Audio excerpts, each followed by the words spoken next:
नमस्कार, सुप्रभात. आपण आज इथे बीटचा ज्यूस बनवणार आहोत. त्यासाठी इथे मी छोटे 2 बीट घेतलेले आहेत. त्याची सालं काढून घेतलेले आहेत आणि तुकडे केलेले आहेत. आता आपण मिक्सरला बारीक करून घेऊया.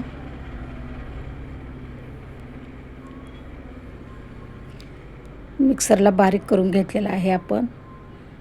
आता गाळणीने गाळून घेऊया.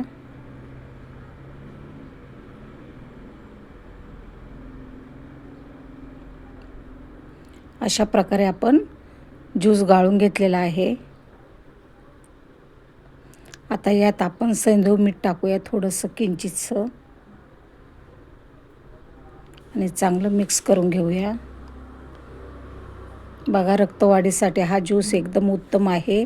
आठवड्यातून, 15 दिवसातून, महिन्यातून अवश्य ज्यूस प्यावं, कारण आपल्याला रक्तवाढीसाठी चांगला आहे.